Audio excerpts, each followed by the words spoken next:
وسعت اللہ خان سے معذرت کے ساتھ بات سے بات۔ جیسے ہی ہم شہر سے باہر نکلے تو فصلوں میں کھڑے ہوئے کسان نظر آئے جو اپنے اپنے کام میں مصروف عمل تھے۔ وہ سولر پلیٹس بھی تھیں جو ان کسانوں کو سارا دن پانی فراہم کرتی ہیں۔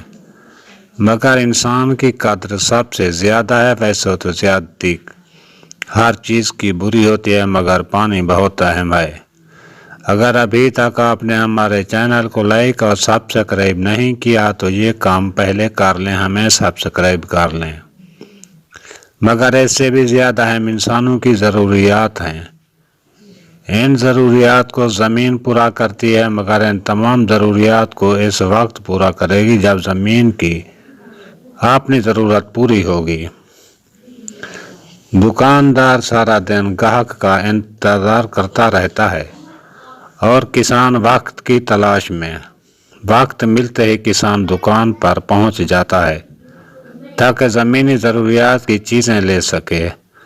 آپ سوچ رہے ہوں گے کہ زمینی ضروریات کیا ہیں، تو عرض ہے کھاد اور دوسرے کیمیکل زمین کی ضرورت کو پورا کرتے ہیں۔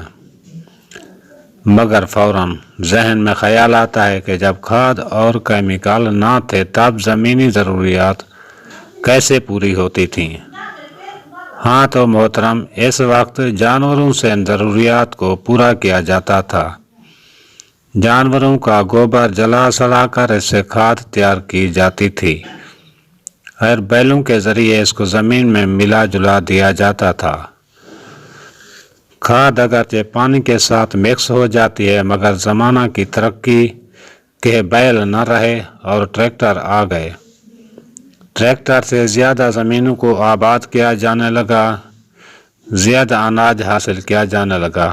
پرانے وقتوں کے کنووں کو خارج کر دیا گیا، ٹیوب ویل کا رواج زور پکڑ گیا۔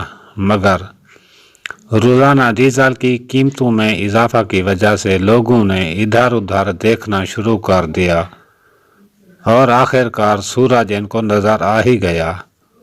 انہوں نے اس سورج سے فائدہ اٹھانے کے لیے سولر پلیٹس بنائیں اور ڈیزل کے بغیر پانی حاصل کر لیا۔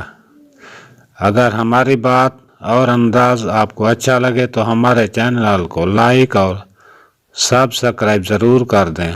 آخر تک دیکھنے کا شکریہ۔